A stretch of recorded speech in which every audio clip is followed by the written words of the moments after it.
28 Years Later is a zombie movie about expectations and how they basically don't really matter. At least that's how I've interpreted the idea of the movie.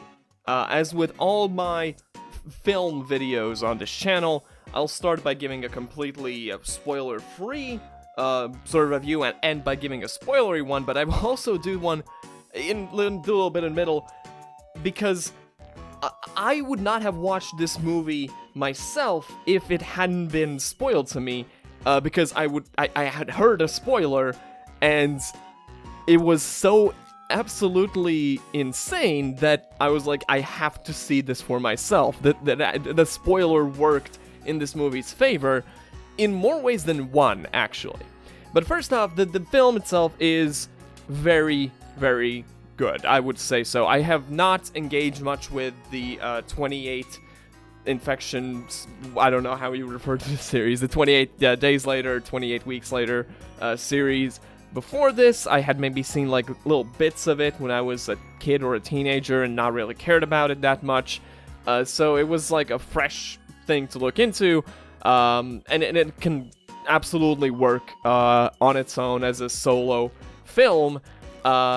It doesn't really need that backstory. The amount of backstory you need is that there's an opener where first, there's the opening scene, and then it gives you a little screen that shows little lines of text, and there's like 5 lines of text telling you, oh, the rage virus took over Britain, it was kicked out of the continent, and now Britain's a quarantine zone 28 years later. That's literally all the lore that's relevant to the story as you get into it. It is a movie that does a lot of different things. It does this epic drama stuff. It does really cool action scenes.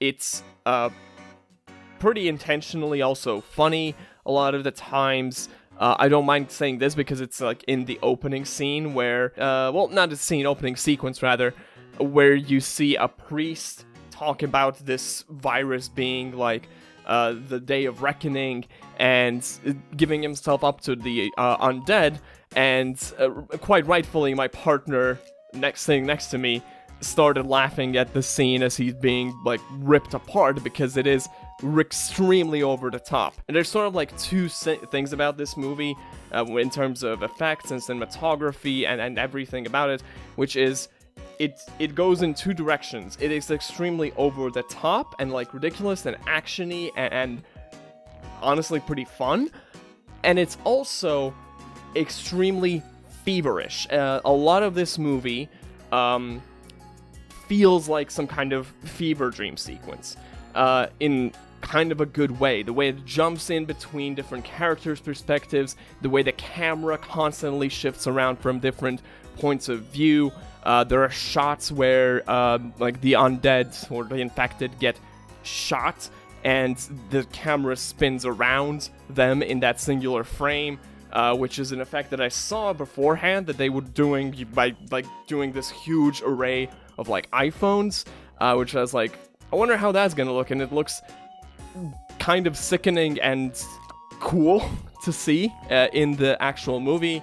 Watching this movie, it feels like you're just going through something in your own mind.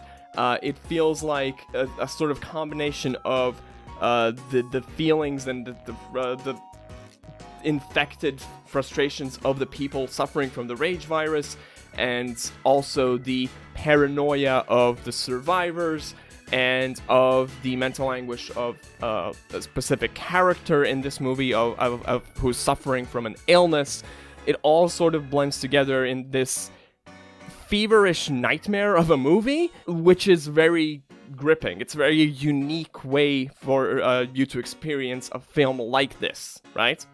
And there's not enough that I can talk about about this movie without getting into spoiler territory, so I will simply say, if you like weird movies, if you like kind of badass movies, and if you like movies that will surprise you, this is a movie that you should probably go watch for yourself. It is an extremely surprising movie in many different ways, which is where I want to get into how this movie was spoiled for me before I even watched it, without it really being spoiled, like, in the sense of the experience being spoiled for me, because I don't think it's possible, really, to have the experience spoiled when it comes to watching this movie. Because I went into this movie after having received these spoilers with certain expectations, and those expectations were constantly getting just squashed and reassembled and crushed again and shifted, and it was the same sort of thing happening within the story of the movie and outside of it, where in the movie you saw the characters' expectations constantly just getting flipped around and just shit just going down that none of them would see coming. And then the outside perspective, like as a viewer, you had your own expectations constantly going like, oh, this is what we're doing now? Okay, alright, cool. Or, oh god, this is what we're doing now? Shit, oh god, no. And I love that about it. Prefacing this is where spoilers begin, but I'll start with light ones. This is what was spoiled to me about this film. I knew, going into this film, that it has the probably single most insane out-of-pocket ending imaginable for a movie like this. I read that a gang of ninja Jimmy Savile cosplayers go around like karate chopping zombies and doing parkour off of rocks and like doing all kinds of crazy shit with like golf clubs and bats. And I was like, that's...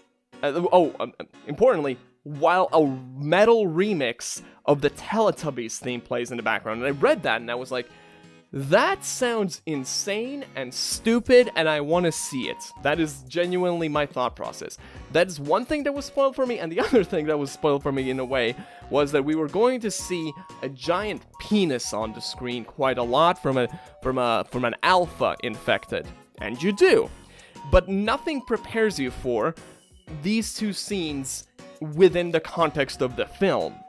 Like, you know that these scenes are in there, you know that these things are there, but no one tells you, or suppose in this case no one tells you in the film, in the discussions I saw rather, that the scene preceding the giant alpha cock being on your screen is probably the most bizarre and weird and disturbing scene in the movie. No one then tells you, oh, and also everything that follows the sequence with the alpha zombie's cock is the most emotionally impactful stuff in the film, and the most like grounded and normal and human and vulnerable scenes in the film are right after you've spent some time looking at a giant dangling zombie cock, right? And nobody tells you that after all these emotionally significant and painful sequences, after these extremely human moments, after this entire character arc, is when you get to this Jimmy Savile ridiculous ending. And all of that just compiles into absolute insanity. That is as much as I would spoil to someone, tell someone in order to just get you to watch the movie. If you have seen the movie, I'll give you some more unbridled thoughts now. And if you have no intention of watching the movie, that's fine, and you can keep watching this video, but I just sincerely suggest you go watch it for yourself, right? If not in theaters, then on your own. But I will say, watching it in theaters was an interesting experience. The theater was kind of mostly empty, but there were people like behind us that were just laughing at weird moments. Like, there's a lot of this movie that is genuinely funny, but then there's also a scene where a character is essentially diagnosed with cancer and told they're gonna die, and someone laughed at that. But there were also great moments with the audience, like when the movie ends after that ending scene. There's no better review for this movie that I can think of, was that in front of us, in the row right in front of us, there were two guys sitting.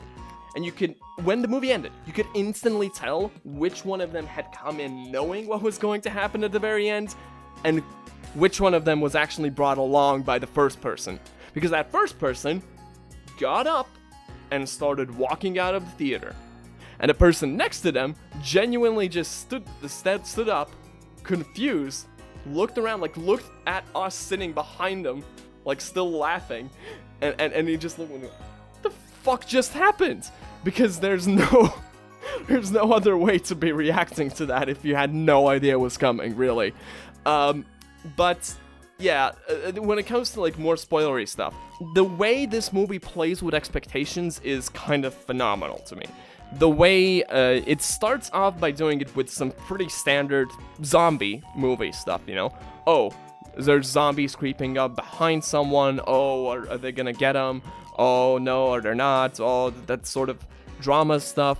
Oh, is the kid going to be good at the combat? Is he not? You know, the father's expectations towards the kid, Spike. The kid's expectations towards the father, Jamie, right?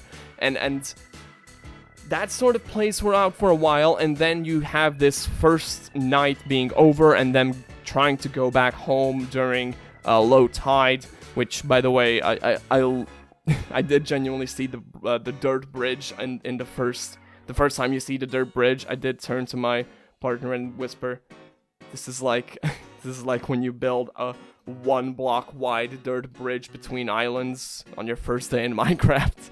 But there's this triumphant music that plays as they're crossing the sea during low tide, and you see this beautiful shot of the night sky with all the stars visible and all the constellations and everything, and it's gorgeous because there's no light pollution, because, you know, Britain's been quarantined and everything and gone for 28 years. And there's this awesome triumphant music playing. And then the alpha zombie, the first alpha zombie they encounter in this film, it starts chasing them across the water. The triumphant music doesn't go anywhere.